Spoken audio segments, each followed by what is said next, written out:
Жиһанға Серхаттың тендерден бас тартқаны маған қиын болды. Көп шығыннан қағылдым. Сендердің қонақ үйлеріңе 2 шетелден бір адамдар келеді. Тек олардың құжаттары жоқ деді. Сол кезде Жиһанға Серхат хабарласып, аға, сен Жан ағамның Кадир туралы білесің ба деді. Жоқ, оны кім айтты деді.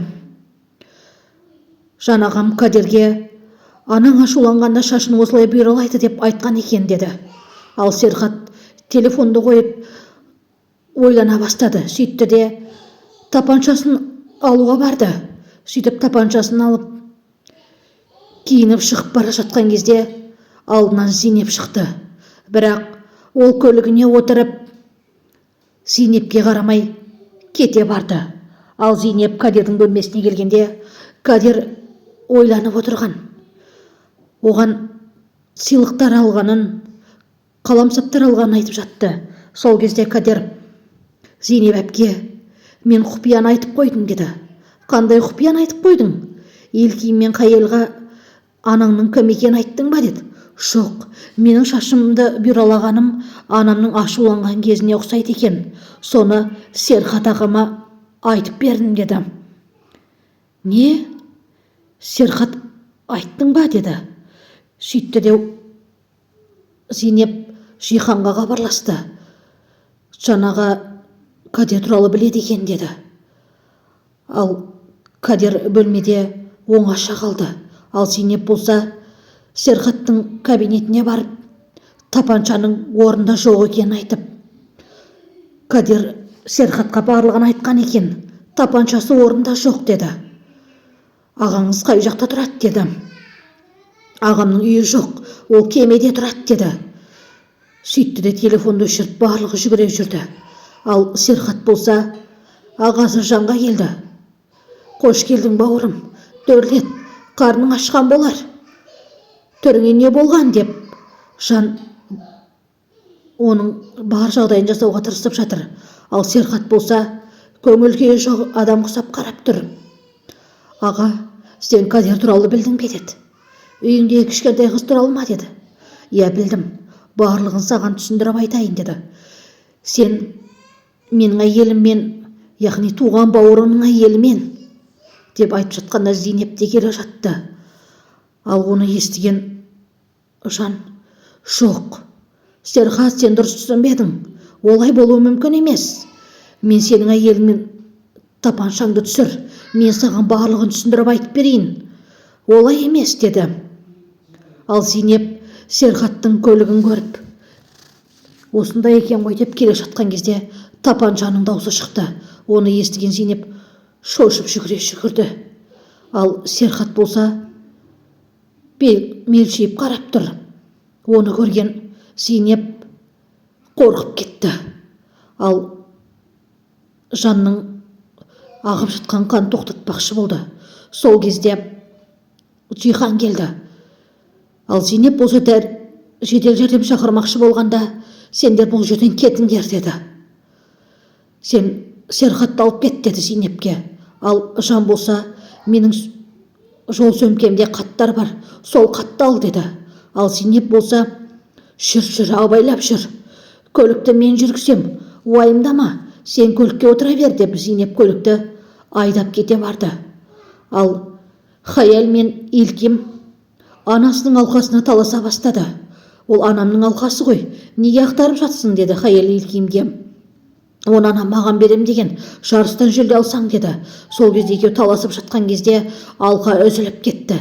Сен не істедің деп бір-бірінен жала жауып жатқан кезде апам сенің оқымайтын жалқау екеніңді айтты деді Елким. Ал Жанды дәрігерлер жедел жәрдеммен ауруханаға келіп жатты. Оның қасында Жиһан да ары-бері жүгіріп, Жиһан Серхатқа хабарласты. Ал Зейнептің қасында Серхат бар еді. Үйге барма деп ескертті. Ал қыздар бір-бірімен жанжалдасып жатқан. Елким Қайелдің жақсы көретін құлақ қабын сындырды. Қайел болса әкесі әперген сүйікті көзілдірігін сындырды. Ал Елкен болса оның бокалын сындырды. Сол кезде Серхат Зейнепке тоқтат, мен ауруханаға барам деді. Болмайды Серхат мырза десе. Жоқ, тоқтат Зейнеп деп айқайлады. Маған кілтті бер деді. Ал Зейнеп кілтті бермейтінін, сіз екі қызыңызды ойладыңыз ба? Мен түрмеге түссем де ағама барам деді. Сөйтті де болар көлікке отырды. Ал қатты оқиын деп жатқанда, оқыма, екеуінің махаббат хаттары маған керек емес деді. Бірақ сонда да Зейнеп ол хаттарды оқыды. Сол кезде Зейнеп Серхатқа, сіздің ағаңыздың қатысы жоқ, Кадердің әкесі ағаңыз емес екен деді. Не дегендей таңырқаған кейіппен қарады. Зейнеп екеуі оңаша теңіз жағасына барды. Ал Себем ханым Зейнепке хабарласып, сен қайда жүрсің? Жұмысыңа тиянақты қарамайсың ба? Мен келмесем қыздар қаралап шанжалдасып жатыр. Осыдан Серхат қайтып, мен сені жұмыстан құртам деді. Сөйтті де телефонды сөндіріп тастады. Ал Зейнеп Серхаттың қасына барып, бәрі дұрыс па деді.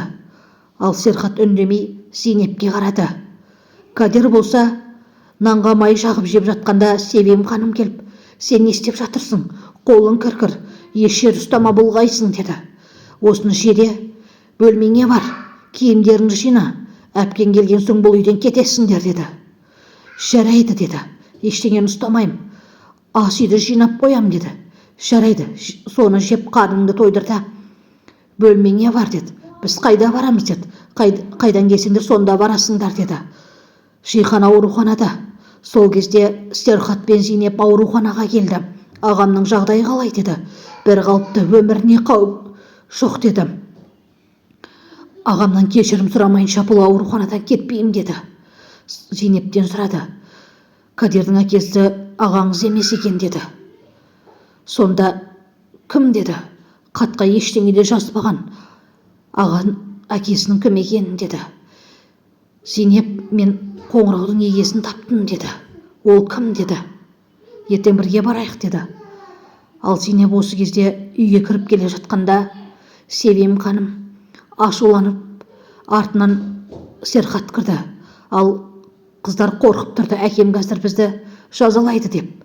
Сол кезде Себем ханым, Серхат, Зейнеп түн ортасына келді деді. Апа, мен оны өзім жібердім. Қыздармен сөйлес деді. Қазір мен қыздарға көңіл бөлетін уақытта емеспін деді. Ал Жан болса, ана Арзу, үйге қайтайық. Болды ғой деді. Ештеңе де болған жоқ деді. Ал Зейнеп Кадерге келіп, Кадер, сен неге ұйықтамағансың деді. Мен сені күттім деді. Неге мені күттің деді. Киімдеріңді не үшін жинап қойғансың деді. Ана Ұрысқақ апай, киімдеріңді жина, әпкең келген соң кетесің деді. Біз ешқайда кетпейміз деді Зейнеп. Таңертең Серхат қыздарын шақырып, қайырлы таң қыздар, бері келіңдер сөйлесейік деді. Кеше сендер не бүлдіргенсіңдер деді. Әке, сен бізге көңіл бөлуден қалдың. Апамды сүйем дедің, өзгеріп кеттің, апама да бармай қойдың деді. Екі қызды да. Қыздар, менің басқа да шаруаларым бар, өзгерген түгім де жоқ деді. Сол кезде Зейнеп келіп, қыздар, әкелерінің шаруалары бар деді. Ал Себем ханым келіп, қыздар, әлі де ашуларың басылмаған ба деді. Қыздар сабаққа кетіп бара жатқан кезде Кадер Хаялды тоқтатып, Хаял әпке бері кел деді. Не боп қалды деді. Хаял әпке, мынаны алып алшы, сенің қарның ашады ғой, азанды жасыл бірдеңе ма іштің ғой деді. Смузи ғой ол деді. Мен анама уәде бергем, мұны жей алмайым деді. Сол кезде Елкем келіп, сен тығылып нан жеп жүрсің бе, сол себепті семіріп жүр екесің ғой деді. Ал Себем ханым Зейнепке, саған Серхат бәрібірде үйленбейді деді. Не? Маған үйленбейді? Маған үйленсін дедім бе? Деді. Сен қалайда ыңғайын тауып, Серхаттың көңілін тауып, оның қойына кірмекшісің ғой деді. Сен берақтай бола алмайсың деді. Иә, дұрыс айтасыз, мен берақтай бола алмайын деді. Сол кезде Себем, таныстарың болса үй жинайтын адам керек, шақыр деді. Мен ешқандай танысым жоқ деді. Точно қонақ үйде жанжал болды ма деді. Жоқ, Серхат байқаусызда ағамды атып алды. Екеуі бірдеңеге келіспей қалды деді. Қалай сонда? қазір жағдай қалай деді. Бәрі жақсы деді.